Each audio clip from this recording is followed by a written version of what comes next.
오늘은 예수님의 중보기도 세 번째 시간입니다. 우리 지난주에 우리 예수님께서 제자들을 위해서 세 가지를 기도하셨죠. 그래서 우리가 이 기도 제목 붙들고 우리도 기도하자고 했는데 기도 좀 하셨습니까? 예수님이 세 가지를 놓고 기도하셨죠. 첫 번째는 하나님과 예수님과의 관계에서 누렸던 그 신령한 기쁨을 제자들도 누리기를 원한다. 우리 주님이 그렇게 기도하셨고, 두 번째는 그들이 악으로부터 보호받을 수 있도록 하나님께서 악으로부터 그들을 지켜달라고 기도하셨고, 세 번째는 하나님의 말씀으로 그들을 거룩하게 살 수 있도록 도와주시도록 그렇게 우리 주님께서 기도하셨습니다. 이 기도 제목이 우리의 평생의 기도 제목 될 수 있기를 소망합니다. 주님이 누렸던 그 놀라운 신령한 기쁨, 악으로부터 승리하고 또 하나님 말씀대로 순종하며 살아가는 거룩한 삶이 우리의 삶 가운데 있기를 소망합니다. 이 세 가지 기도 제목 위에 예수님께서 마지막으로 한 가지를 더 기도하셨습니다. 그것이 무엇일까요?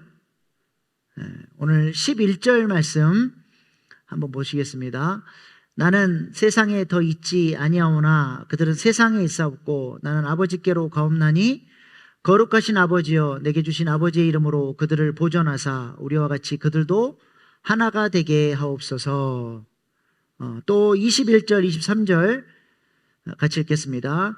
아버지여 아버지께서 내 안에 내가 아버지 안에 있는 것 같이 그들도 다 하나가 되어 우리 안에 있게 하사 세상으로 아버지께서 나를 보내신 것을 믿게 하옵소서. 내게 주신 영광을 내가 그들에게 주었사오니 이는 우리가 하나 된 것 같이 그들도 하나가 되게 하려 함이니이다. 곧 내가 그들 안에 있고 아버지께서 내 안에 계시어 그들로 온전함을 이루어 하나가 되게 하려 함은 아버지께서 나를 보내신 것과 또 나를 사랑하신 것 같이 그들도 사랑하신 것을 세상으로 알게 하려 함이로소이다. 우리 주님이 무엇을 위해서 기도하고 계세요? 지금 4절을 읽었어요. 계속해서 반복적으로 우리 주님이 무엇을 위해서 기도했습니까? 제자들이 어떻게 되기를 원한다? 하나 되기를 원한다. 제자들이 하나 될 수 있도록 우리 예수님께서 기도를 하셨습니다. 하나님과 영생의 기쁨을 누리고 악으로부터 승리하고 말씀을 따라 거룩하게 살아가는 사람은 자연스럽게 교회 공동체를 섬기고 하나 되는 존재로 나아가게 되는 것입니다. 예수님께서 제자들이 하나 되게 해달라 기도하셨던 것은 다름이 아니라 창조의 목적을 회복하기를 원하는 우리 주님의 기도 제목이었죠. 하나님께서 세상을 천지를 창조하시고 하나님 보시기에 심히 좋다 말씀하셨을 때가 언제예요?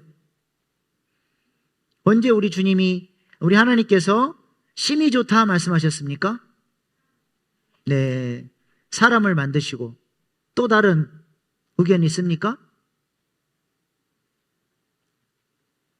동의하시나요? 네.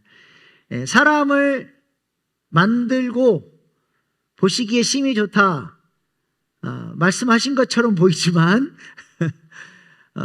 하나님께서 보시기에 심히 좋다 말씀하셨을 때의 상태는 어떤 상태냐면요, 하나님께서 사람의 마음속에 아버지의 사랑을 부어주시고 그 사람이 하나님을 마음을 다하고 뜻을 다하고 힘을 다하여 사랑하고 하나님이 맡겨주신 피조세계를 그 하나님의 사랑으로 돌보고 가꾸어서 이 피조세계가 더욱더 찬란하게 하나님 앞에 영광 돌릴 수 있도록 하나님의 동역자로 쓰임받는 모습, 이것을 보시고 하나님이 보시기에 심히 좋다 말씀하셨습니다. 이 모습 속에서 하나님은 뭘 보시는 거예요?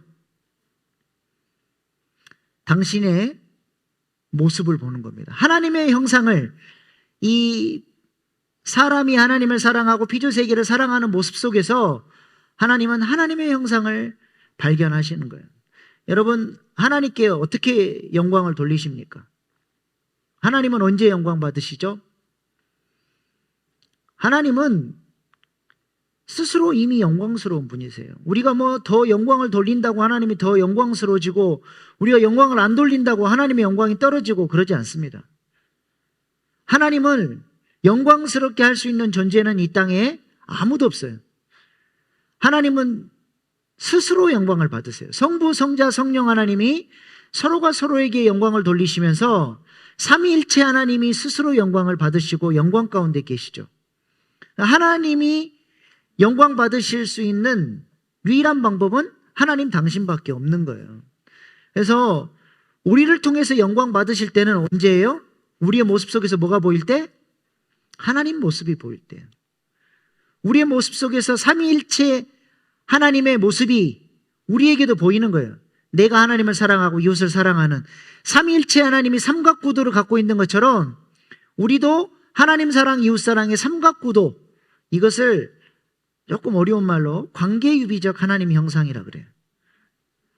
우리의 모습 속에서 하나님의 형상을 하나님이 발견하시는 거예요. 우리 교회가, 하나님께서 우리 교회를 보실 때에 야, 너희 나를 닮았다, 이렇게 영광 받으실 수 있는 교회 될 수 있기를 소망합니다. 예배를 통해서 영광 받으시는 건 뭐예요? 이 예배 가운데 주시는 은혜로 말미암아 우리가 하나님을 사랑하고 지체들을 사랑하고 교제하고 하면서 이 예배 가운데서도 우리가 하나님의 형상을 구현해 내는 거예요. 그래서 주일 예배 때 성도의 교제, 그 다음에 하나님을 만나는 말씀, 이런 순서들이 그 예배 가운데 있잖아요. 그게 다 이 관계유비적 하나님의 형상이 예배 가운데 담지되어질 수 있도록 이렇게 예배를 구성해 나가는 겁니다.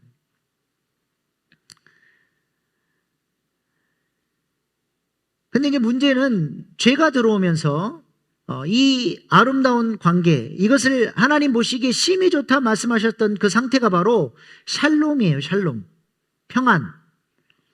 하나님 사랑, 이웃 사랑의 이 삼각구도가 잘 이루어졌을 이 샬롬이 죄가 들어오면서 깨트려지게 되죠. 죄는 관계를 깨트립니다. 그래서 죄가 들어오면서 어떻게 됐어요? 내 뼈 중에 뼈요 살 중에 살이라고 했던 아담과 하와의 관계에서 금이 가죠. 아담이 하와를 보고 뭐라 그래요? 저 여자 때문에 원망이 시작되는 거예요. 저 여자 때문에 내가 선악과를 먹고 이렇게 죄를 짓게 됐습니다. 사랑과 사랑과의 관계도 깨트려졌을 뿐만 아니라 피조 세계도 얼마나 아름다운 연합과 그 사랑을 통해서 하나님께 영광 돌리던 그 관계가 다 깨진 거예요.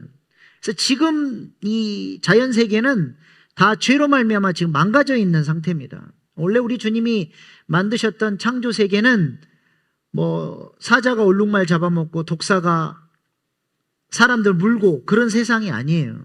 그래서 우리 주님이 오셔서 다시 이 세상을 회복시키시면 어떻게 돼요?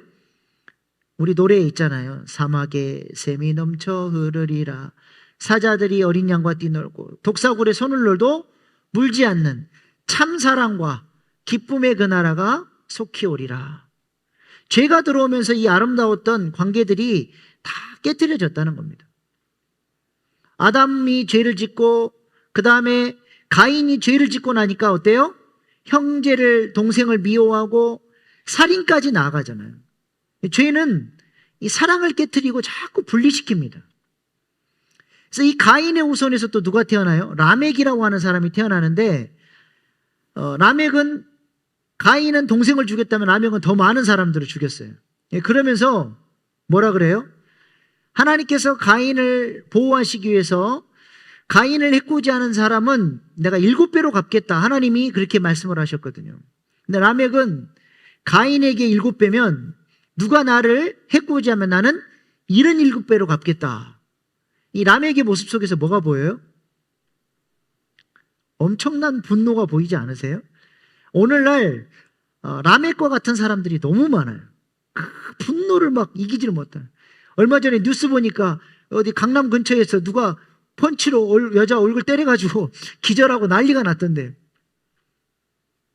자동차 타고 나가면 아주 그냥 분노의 사자들이 얼마나 많은지. 자기 아이 조금만 끼어들면 견디지를 못하고 막 빵빵거리고 창문을 열고 욕하고 도처에 라메과 같은 사람들이 깔려있어요. 이게 다 죄의 결과입니다.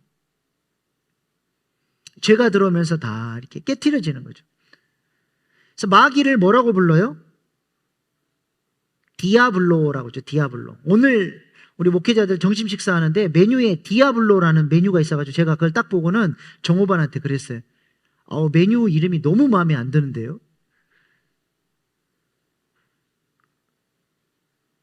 디아, 둘로 깨트리고 나눈다는 뜻이에요. 마귀, 정죄하는 자, 참소하는 자, 그런 뜻입니다. 디아블로. 그래서 바벨탑, 하나님을 대적하고 하나님의 자리에 서기 위해서 바벨탑을 쌓던 사람들이 무슨 심판을 받아요?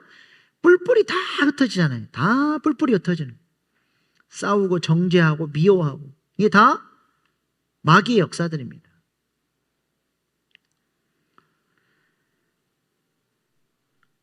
요셉이 우리 이제 창세기 50장 이번 주가 이제 마지막인데요. 아버지가 돌아가시고 나서 형제들이 아버지가 돌아가시고 나니까 이제 요셉이 자기에게 복수할까 두려워 떠는 모습을 보며 요셉이 굉장히 유명한 얘기를 하죠. 내가 하나님을 대신하리이까. 무슨 말이에요? 나는 하나님이 아니고 나는 정죄하는 자리, 참소하는 자리, 심판의 자리에 앉지 않겠다는 겁니다.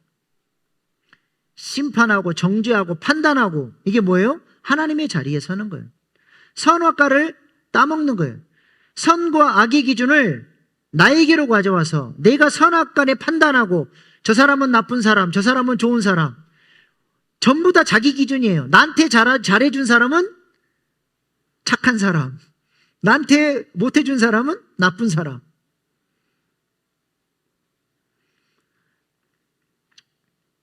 마귀는 자꾸 이렇게 둘로 나누고 정죄하고 깨트리는 존재지만 성령님은 어떤 분이세요? 에베소서 4장 3절 말씀 같이 보겠습니다. 시작.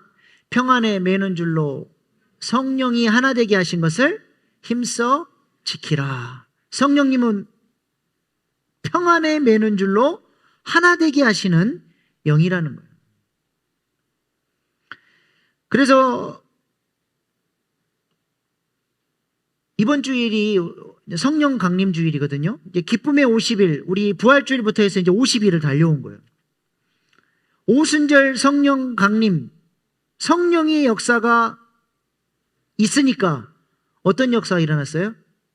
바벨탑을 통해서 언어가 혼잡되어지고 다 갈라졌던 그곳에 성령의 불이 떨어지니까 방언을 통해서 모든 각 나라의 사람들이 자기 언어가 통일되어지고 이방인과 유대인들이 갈라졌는데 성령으로 말미암아 교회 공동체로 서로 사랑하는 하나의 공동체가 되잖아요. 그래서 오순절날은 무슨 떡을 드려요? 네, 감사합니다. 늘 이렇게 했던 설교도 새롭게 하는 것처럼 들어주셔서 너무 감사드려요. 새 소재의 떡. 오순절날은 아주 특이한 소재를 드려요. 소재에는 누룩이 들어가면 돼요, 안 돼요? 네? 레위기 2장에 보면 소재에는 누룩이 들어가면 돼요, 안 돼요? 안 돼요. 누룩이 들어가면 하나님 앞에 향기로운 제사가 아니에요. 근데 이상하게 오순절날만은 누룩이 들어간 떡을 하나님 만들라고 그랬어요. 그게 뭘 상징해요? 성령이 임한 교회 공동체가 누룩과 같은 이방인들을 공동체로 불러들여서 같이 뭉쳐지고 성령 안에서 하나가 돼서 한 덩어리로, 한 떡으로, 한 공동체로 하나님 앞에 향기로운 냄새를 올려드리는 것. 이것이 오순절날 하나님 앞에 드려야 될 열매인 거예요. 성령은 그러니까 어떤 영이에요? 하나 되게 하는 영이죠. 용서하고 받아주고 사랑하고 하나 되게 하는 역사가 성령의 역사라고 하는 것입니다. 그래서 성령의 기름 부으심을 받은 다윗. 다윗은 평생에 3번의 기름 부으심을 받거든요. 한 번 기름 부음 받았을 때는 자신의 개인의 삶에 성령의 역사가 이제 강력하게 나타납니다. 그러면서 상처받은 사람, 소외받은 사람, 비류들, 그러니까 아웃사이더들이 다윗에게 몰려들어서 다윗으로부터 위로를 받고 치유받고 다윗을 도와서 이 다윗 왕국을 세우는 동역자들로 이제 세워져 가거든요. 2번째 기름 부음 받았을 때는 유다 지파의 왕이 되면서 이렇게 좀 넓어져요. 영향력이. 3번째 기름 부음 받았을 때는 이스라엘 전체를 다스리는 왕으로 세워지게 되는데, 그렇게 영향력을 점점 기름 부으심과 함께 확대되어 갈수록 다윗이 집중하는 사역은 어떤 사역이었을까요? 화해하고 사랑하고 품어주고 깨트려진 공동체가 하나의 공동체로 묶어질 수 있도록 다윗이 더 낮아지고 섬기고 인내하고 기다리면서 그 사역들을 해나가게 됩니다. 사울은 악한 영에 씌였잖아요. 어때요? 죽이는 일 하잖아요. 목숨 걸고 죽이는 일에, 다윗 죽이는 일에 시기하고 질투하고 미워하는데 목숨을 걸어요. 그렇게 정욕을 따라서 살다가 사울이 누구의 손에 죽어요? 정욕대로 살다가 자결을 해요. 근데 사무엘하 1장에 보면 아말렉 청년이 자기가 숨이 붙어있는 사울을 죽였다라고 고백을 하죠. 그렇게 이야기하면 다윗에게 상 받을 줄 알고 그렇게 얘기를 했어요. 오히려 기름 부음 받은 왕을 죽였다고 그 아말렉 청년은 심판을 받게 되는데, 아말렉은 누구의 후손이에요? 누구의 후손이에요? 창세기에 1번 이스마엘, 2번 에서, 3번 이삭, 4번 야곱. 몇 번이에요? 에서 2번. 에서의 후손이. 에서는 어떤 사람이에요? 팥죽 한 그릇에 장자의 복을 팔아버렸던 정욕을 대표하는 사람입니다. 그 후손이 바로 아말렉이고, 이 아말렉은 하나님 나라를 이뤄가는 일에 계속해서 이스라엘의 대적자가 되는 거예요. 그러니까 우리가 하나님 뜻대로 성화되어져 가는 일에 계속해서 방해하는 세력이 뭐예요? 우리 육신의 정욕이라니까요. 정욕을 따라 살 것이냐, 성령 인도를 따라 살 것이냐. 이 싸움이, 영적 전쟁이 끊임없이 일어나고 있어요. 근데 사울은 아말렉의 손에 죽었어요. 정욕을 따라 정욕에 의해서 죽은 사람이라는 거죠. 그러나 다윗은 성령의 사람이죠. 그래서 사울 때문에 나라가 다 갈라졌어요. 12지파가 서로 싸우고 세력 다툼하고, 그 상황들 속에서 다윗은 이 나라를 하나로 품어가기 위해서 사울과 요나단의 죽음을 슬퍼하고 애가를 지어서 부르고, 사울 왕의 시체를 수줍한 기브온 사람들을 칭찬하고, 이게 참 뭐냐면 전부 다 사울을 배척하고, 아니 다윗을 배척하고 다윗은 왕이 될 수 없다라고 다윗을 반대하는 세력을 향한 다윗의 계속해서 손을 내미는 거예요. 난 너희를 사랑한다. 나 너희들과 같이 가기를 원한다. 우리 이 나라가 하나님이 통치하시는 나라가 되기 위해서는 너희의 도움이 필요하고 너희들이 내 마음을 받아주기를 원한다. 그와 반대편에서 이스보셋을 세우고 다윗을 대적했던 아브넬이 나중에 다윗에게 투항하니까 아브넬을 또 받아줘요. 그런데 요압 장군이 아브넬 밉다고 죽여버렸어요. 그래서 또 아브넬을 위해서 애가를 지어서 부르고, 그러니까 다윗 반대편에 섰던 사람들이 이런 다윗의 진심 어린 사랑과 희생과 인내를 보면서 조금씩 다윗에게로 마음이 돌아오면서 다윗이 온 이스라엘 백성들을 아우르며 사랑하며 품으면서 온 이스라엘의 왕으로 등극을 합니다. 다윗이 만약에 자신이 무력으로 사울의 잔당 세력들을 제거하고 왕이 되려고 했다면 7년 6개월이나 기다릴 필요가 없어요. 바로 바로 이스라엘의 왕이 될 수 있었음에도 불구하고 자기는 왕이 되는 게 중요한 게 아니라 이 공동체가 하나님을 사랑하고 하나님의 통치를 받고 하나된 공동체로 세워져야 되기 때문에, 그게 더 중요하기 때문에 희생하고 기다리고 사랑하고 손 내밀고 기도하면서 기다려서 마침내 이스라엘 공동체가 사랑으로 하나 된 공동체, 하나님이 통치하시는 공동체, 하나님이 왕이 되시는 공동체. 그래서 다윗이 왕이 되자마자 한 역할이 뭐예요? 사울 왕 때 한 번도 돌아보지 않았던 하나님의 임재를 모시는 법궤를 예루살렘 중앙으로 모셔와서 하나님을 높이고 하나님이 통치하시는 나라가 될 수 있도록 했다는 거예요. 이것이 다윗이 왕이 되기 위해서, 왕이 되면서 집중했던 겁니다. 하나님을 왕으로 높이고 모든 이스라엘 백성들을 서로 사랑하는 것. 샬롬 공동체, 잃어버린 에덴을 회복하는 공동체를 세우는 것, 그것이 다윗의 꿈이었고 다윗 왕국 속에서 그게 보여지는 거예요. 이러한 역할을 감당할 수 있었던 이유가 뭐예요? 다윗은 기름 부음 받은 자였다. 성령의 사람이었다는 거예요. 우리 예수님께서도 제자 공동체를 어떻게 세워나가셨습니까? 제자 공동체 안에 양극단의 사람이 있었어요. 열심당원 시몬,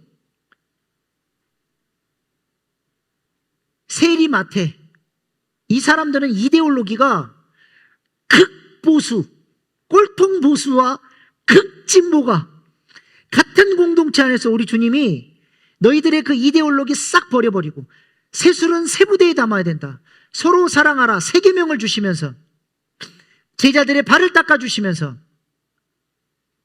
너희가 하나 되는 공동체를 이루어야 한다고 우리 주님이 말씀하셨습니다. 오늘날 한국교회가 이 예수님의 제자 공동체를 본받아야 돼요. 예전에 제가 전에 섬기던 교회에서 실제로 있었던 일, 점심시간에 안수 집사님 두 분이 식사하다가 주먹질을 했어요. 뭐 때문에 그런지 아세요? 정치 이야기하다가. 이 말이 됩니까? 어떻게 복음이 정치 밑에 들어가 있어요? 나랑 정치 방향이 다르고 이데올로기가 다르면 저 인간은 나쁜 인간이야. 심각합니다.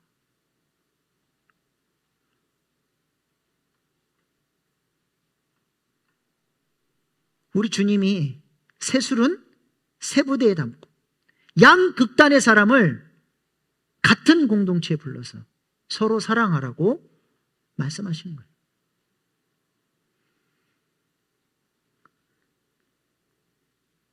왜 주님이 이렇게 하나 되라고 말씀하십니까? 왜 하나님의 소원이, 왜 다윗이 그렇게 하나 되려고 노력했습니까? 이유가 뭐예요? 그렇게 하나 될 때 어떤 역사가 일어납니까?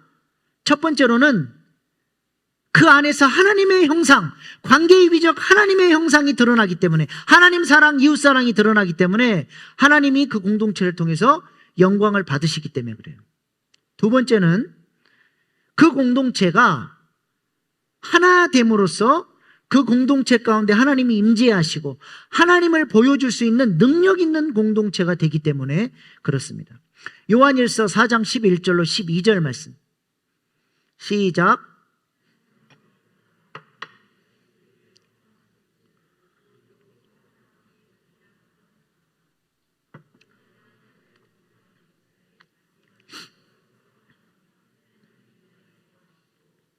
사랑이 우리 안에 온전히 이루어지느니라. 하나님이 먼저 우리에게 아버지의 사랑을 부어주셔서 그 사랑으로 하나님을 사랑하고, 계속 띄워주세요. 하나님을 사랑하고 이웃을 사랑할 수 있는 존재로 그 능력을 부어주셨어요. 그래서 우리가 그렇게 사랑할 때 하나님을 이 세상 사람들은 못 봐요. 어디서 보는 거예요?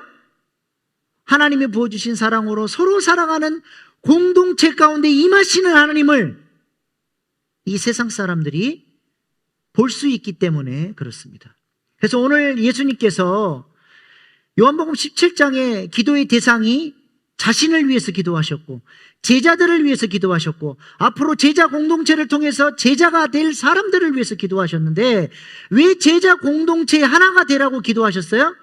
그 하나됨을 통하여서 우리 밖에 있는 양들이 제자 공동체 가운데 역사하는 하나님을 바라보고, 그 공동체 가운데 역사하는 임재하신 하나님을 바라보고 그 제자 공동체 가운데 접붙여져서 하나님을 만나고 하나님을 볼 수 있도록 하시기 위해서, 잃어버린 어린 양들을 그 공동체를 통해서 건져내시기 위해서 우리 주님은 제자들에게 하나가 되라고 기도하셨던 것입니다.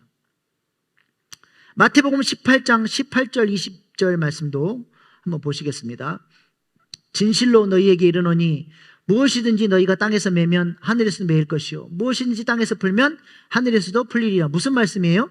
18절 말씀 다시. 무슨 말씀이에요? 저 말이 뭘 풀라는 거예요? 저 18장의 배경 전체는 뭐냐면 이웃사랑입니다. 1만 달란트 빚진 자 비유. 내가 누구라는 거예요? 우리가 누구라는 거예요? 1만 달란트 빚졌는데 그 빚을 탕감받은 사람이라는 거예요. 그러면 내가 그렇게 1만 달란트나 탕감받았으면 나는 100디나리온 빚진 자를 어떻게 해야 돼요? 용서해 줘야죠. 나도 탕감해 줘야죠. 근데 그렇게 안 했어. 그 주인이 어때요? 다시 잡아다가 너 다 갚아.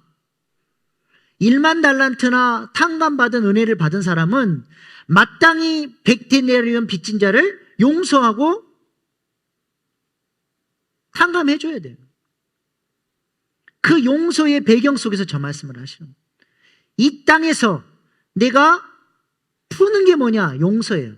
내가 땅에서 풀면 하늘도 열리고 땅에서 묶어버리면 하늘도 묶어져 버린다는 거예요. 내가 이 땅에서 누군가와 관계가 깨트려지고 미워하고 그 사람과의 관계가 묶어져 있으면 하늘도 묶어진다는 거예요. 19절 말씀.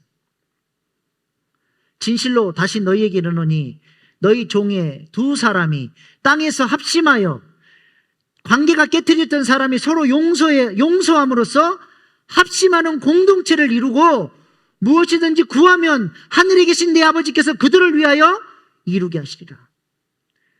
서로 미워하고 하나 되지 못했던 사람들이 용서하고 합심해서 기도할 때 그 공동체 가운데 하늘문을 열고 하나님의 놀라운 기도의 응답이 있다라는 거예요. 20절. 두세 사람이 내 이름으로 모인 곳에는 나도 그들 중에 있느니라. 그냥 두세 사람이 아니라 서로 용서하고 하나 된 공동체.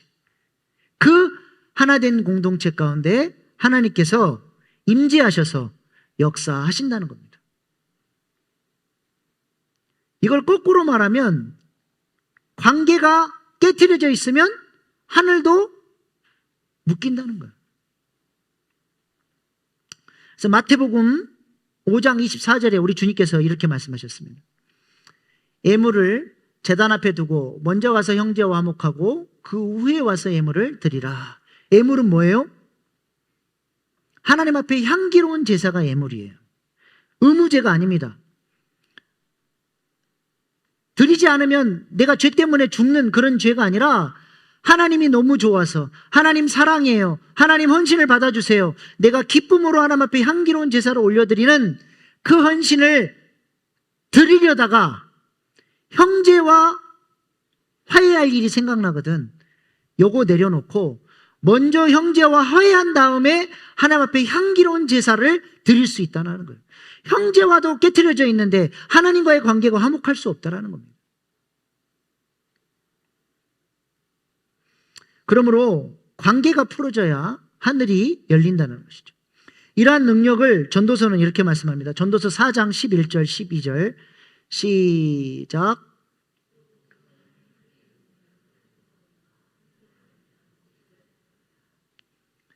한 사람이면 패하겠거니와 두 사람이면 맞설 수 있나니 세 겹줄은 쉽게 끊어지지 아니하니라. 능력 있는 공동체, 두 사람이면 끊어지지 않는, 이길 수 있다는 거예요. 근데 왜 세 겹줄이요? 두 사람이 묶였는데 왜 세 겹줄이 됩니까? 그 두 사람이 연합한 그곳에 하나님이 함께 하시니까 삼겹줄이 되는 것입니다. 우리 교회가 이러한 능력 있는 삼겹줄로 세워질 수 있기를 소망합니다. 아멘. 이번에 항존직 선거 결과 보시기 바랍니다. 우리 안수 집사님, 권사님 이렇게 피택이 됐는데 장로님은 한 분도 안 되셨죠. 딱 선거 결과, 투표했던 결과를 딱 보니까 결론이 나왔어요. 앞으로 우리 교회 장로님은 장로님으로 피택이 되려면 전체 교인들을 다 사랑하고 전체를 아우르면서 품지 않으면 우리 교회에서는 장로 나오기 힘들겠구나. 앞으로 장로로 피택되실 수 있는 자격이 되는 사람은 어떤 분이냐? 전체를 다 아우르지 않으면 절대로 표를 못 받겠구나. 결론이 나왔어요. 이번 선거 결과를 통해서 하나님께서 우리 교회가 사랑으로 하나 되고 더욱 연합하라고, 그것을 위해서 기도하라고, 그 일을 위해서 나아가라고 이번 선거를 통해서 우리에게 메시지를 주신 줄로 믿습니다. 이제 우리가 과거의 상처는 좀 묻고 우리 교회에 주신 비전을 바라보며 미래를 향해서 나아갈 수 있기를 소망합니다. 우리 주님이, 우리 거룩하신 하나님이 나를 예수 그리스도의 보혈의 렌즈로 보혈을 덮어서 보지 않으면 우리는 어떻게 되겠습니까? 항상 하나님은 예수 그리스도의 보혈로 덮어서 우리를 보시는 거예요. 언약궤 위에 하나님의 영광이 임재하시잖아요. 그 언약궤 속죄소에는 항상 피가 뿌려져요. 그래서 그 피 위에 우리 하나님이 임재하시는 거죠. 그 피 아래는 뭐가 있어요? 두 돌판, 아론의 쌍난 지팡이, 감추인 만나, 전부 다 하나님을 대적했던 이스라엘 백성들의 죄를 상징하는 세 가지 물건이 들어있어요. 피가 없으면 우리는 다 하나님께 심판받아 죽어야 될 사람들이에요. 근데 우리 하나님께서 속죄의 피를 덮어서 우리를 용납해 주시고 우리 가운데 임재하시고 우리를 자녀 삼아 주셨죠. 우리가 그 사랑을 받았어요. 그러면 우리가 지체들을 볼 때 어떻게 봐야 되겠습니까? 속죄의 피를 통해서 지체들을 볼 수 있기를 소망합니다. 어떤 지체도 용서 못할 지체가 없고 어떤 지체도 나랑 절대로 말 섞을 수 없는 그런 사람 없습니다. 우리 교회를 향한 이 하나님의 엄중한 메시지. 우리 교회가 교회로서의 기능, 하나됨으로써 하나님이 임재하셔서 성령이 우리 안에 운행하시고 새 소재를 드리는 공동체로 하나님 앞에 영광 돌리기 위해서는 우리가 정말로 이 교회에 어려웠었던 그 과거의 문제들을 전부 다 내 책임으로 알고 회개하고 서로의 지체들을 보혈의 관점으로 바라보고 사랑하고 하나 되는 공동체로 세워나갈 수 있도록 우리의 마음들이 그렇게 모아질 수 있기를 소망합니다. 그러할 때에 하나님께서 우리 일신교회를 정말 귀하게 사용해 주시리라 믿습니다. 아멘. 이 비전을 붙들고 우리가 기도할 수 있기를 소망합니다. 기도하겠습니다.